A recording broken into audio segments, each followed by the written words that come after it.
Hi guys, welcome to my presentation, which is how does the expectation of gender change through surreal photography, the works of Sarah Moon. Sorry, the nerves got the better of me today, so I will be doing the recording instead of the in-person one. Okay, straight to it, let's go. Sarah Moon's work reveals the future of femininity. She shows a future that is both strong and powerful, yet fragile and small. A description well representative of the impossible expectations set for women. Moon's fashion-focused shots are best known for their painterly aesthetic, in which she captures girls as these ethereal, inhuman creatures. In Moon's images, her models appear alien and distant. By dehumanizing their physical appearance through blur and blackness, we detach the feminine essence from the feminine body. They become two separate aspects with very different meanings. Where the physiques are hyperfeminized and stereotypical, the essence of woman is more mysterious and untouched. Trying to decode Sarah Moon's expression of the female gender is complicated. Once stating that she starts from nothing, I make up a story that remains untold. I imagine a situation that doesn't really exist. It suggests that we're not actually meant to understand her interpretation, but to create our own. Originally not really understanding Moon's operation against gender expectation, I first saw her work as misogynistic and cruel, especially considering how threatening her images made me feel. However, when placing her work in side-by-side comparison against photography produced for the same industry, her work reveals a much richer feminist direction. Aimed at rejecting the male sexual gaze, Moon rewrites the narrative of beauty for the feminine eye, meaning models were not manipulated to meet industry standard, but personalized by Moon's imagination. The identity is created in such an extreme way it becomes impossible to sexualize the subjects. Using oversaturated color, blur, and underexposure, Moon uses all aspects of manipulation in order to distort ideas of gender expectation. I'm mostly drawn to her subtle connections of texture to gender. By using these soft and fragile surfaces, she creates a very quiet and cautious portrayal of woman. This feminine texture holds a strong sense of touch, supporting both the aesthetic and deeper meaning. With bodies that feel hyper-feminized and romantic, I want nothing more than to reach through the images and touch it. This temptation to touch places me in the perspective of the male gaze, a continuous theory explored through her career. Producing work with a simple Polaroid pack film camera, she produced images with a very muted tonal range. This contributed heavily towards the identity of her images. This very present blur would restrict a personal connection towards the subjects within her scenes and would draw focus to the aesthetic of her images.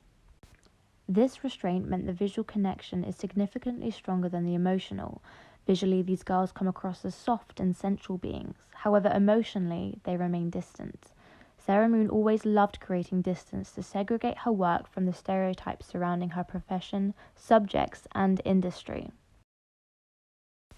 Through her trademark aesthetic of delicacy, she unconsciously creates some aspects of a stereotype. Has Moon meant to portray her models as soft and frail creatures, or is that just our own influence? This wavering can also be seen through the identification of her models, because have we ever seen their faces? Moon explains the face has less importance than the curve of the neck, the sway of the hip, and the flicker of a hand. But is Moon then not contributing to the expectation of gender? Does this not objectify their bodies?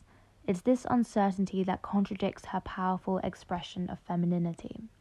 This pattern of unpredictability can be found throughout Moon's work, from her contradictory colour palette and her experimental use of clothes, but mostly by her portrayal of the feminine gender. It splits in two, the small and the delicate, and the powerful and the dominant. With intentions of showing both sides, she was aiming to create something that could distance herself from the coded language of glamour. Exploring topics of attraction through her trademark aesthetic of movement and unfocus, her work feels very temporary. This fading effect helps break away from the current depictions of beauty, focusing more on its passing. It's a very timeless exploration in which remains both preserved and modern. By capturing beauty in its passing, Moon hints at an upcoming change within the beauty industry. In Moon's collaboration with NARS, it became her priority to find a new definition of glamour. By using porcelain models with little to no expression, she shows endless possibilities of what attraction could be. feminine beauty is not confined within a stereotype.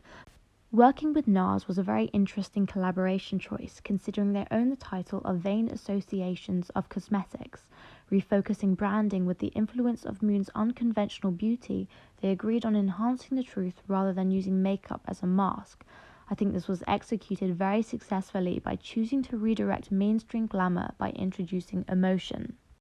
I still haven't cracked Moon's modern interpretation of beauty, but I find it comforting. In an industry full of men, Moon will forever counteract the glossy, fast-paced fashion of the 1970s. It changes her work into a campaign to offset the hyperrealism of the fashion and beauty industry. I often relate Moon's intuitive process to the kintsugi art technique, which follows a traditional practice of embracing flaws and imperfections. By including accidental traces that give a fragility to the picture, she then treats the surfaces of her images like human skin, careful and considerate.